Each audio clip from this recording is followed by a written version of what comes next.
Pernah kepikiran gak sih gimana ceritanya sebuah daerah bisa berubah total?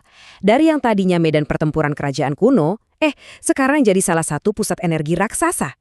Nah, kali ini kita bakal bongkar kisah luar biasa Bojonegoro. Sebuah wilayah di Jawa Timur yang perjalanannya, wow, menakjubkan banget. Ini kan kayak teka-teki sejarah yang seru banget ya. Di satu sisi, kita punya cerita soal peradaban kuno di pinggir sungai. Di sisi lain, kita punya industri minyak super modern. Gimana ceritanya, dua dunia yang kelihatannya beda jauh ini bisa nyambung di satu tempat yang sama? Yuk, kita cari tahu bareng-bareng.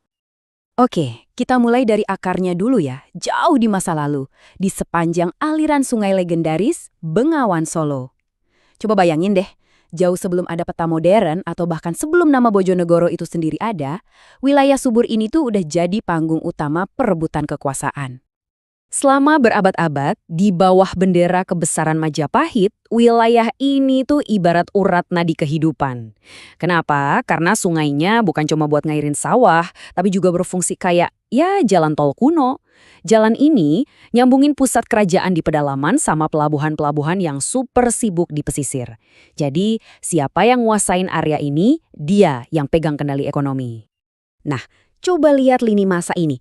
Begitu Majapahit runtuh, terjadi efek domino yang gila-gilaan. Kekuasaan itu pindah tangan cepet banget. Dari Demak, ganti ke Pajang. Nggak lama kemudian direbut sama Mataram. Ini bukan sekedar ganti bendera loh. Ini bukti nyata betapa strategis dan berharganya wilayah ini sampai jadi rebutan kekuatan-kekuatan baru di tanah Jawa. Oke, setelah masa-masa kerajaan yang penuh gejolak itu, akhirnya babak baru pun dimulai. Inilah momen krusial ketika wilayah ini akhirnya dapat identitas resmi sebagai sebuah kabupaten. Coba ingat-ingat tahun ini, 1677. Ini bukan sekedar angka biasa loh. Ini adalah tahun di mana Bojonegoro secara resmi lahir dan tercatat di peta administrasi pemerintahan. Terus, apa sih yang spesial dari tanggal 20 Oktober 1677?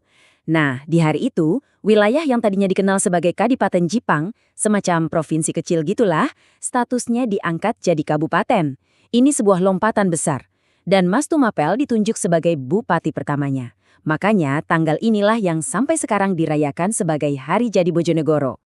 Jadi, kabupatennya udah resmi berdiri, tapi ceritanya belum selesai dong. Sebuah wilayah kan juga butuh nama yang pas dan pusat pemerintahan yang jelas. Nah, dari sinilah perjalanan mencari identitas modern Bojonegoro dimulai. Prosesnya ini ternyata butuh waktu lama banget, lebih dari 100 tahun. Awalnya kan pusatnya di Jipang. Terus, tahun 1725, pusat pemerintahannya dipindah ke Rajegwese, mungkin buat cari lokasi yang lebih strategis. Nah, akhirnya puncaknya di tahun 1828, nama Rajegwese itu resmi diganti jadi Bojonegoro. Klop deh. Dan soal namanya, Bojonegoro, ini menarik banget. Ternyata artinya tuh kayak doa atau mungkin ramalan. Bojo itu artinya makanan atau kemakmuran, dan negoro itu artinya kota atau negara. Jadi Bojonegoro tuh artinya kota kemakmuran. Wah, nama yang pas banget ya, ngeliat takdirnya di masa depan.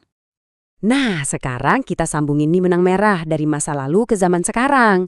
Karena di balik semua drama politik dan pergantian kekuasaan ini, ada satu hal yang nggak pernah berubah. Satu kekuatan konstan yang ngebentuk Bojonegoro. Kekayaan alamnya yang luar biasa.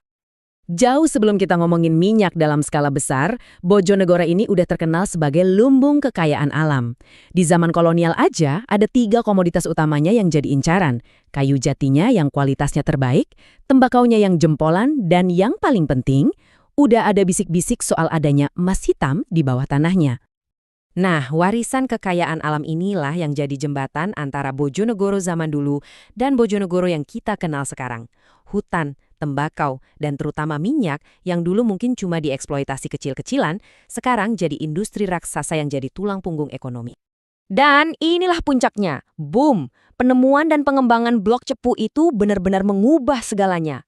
Bojonegoro langsung melesat ke level yang beda banget. Dari yang tadinya cuma daerah kaya sumber daya, sekarang jadi salah satu pilar utama ketahanan energi Indonesia, yang nyumbang sebagian besar produksi minyak nasional. Transformasi yang benar-benar gokil. Jadi, kita udah lihat kan perjalanannya yang luar biasa? Dari tanah rebutan kerajaan jadi kabupaten di bawah Mataram sampai sekarang jadi raksasa energi modern. Kisah Bojonegoro ini kayak cerminan kecil dari perjalanan Indonesia itu sendiri. Pertanyaannya sekarang adalah, setelah mencapai puncak sebagai lumbung energi, kira-kira babak baru apa ya yang bakal ditulis oleh Bojonegoro selanjutnya?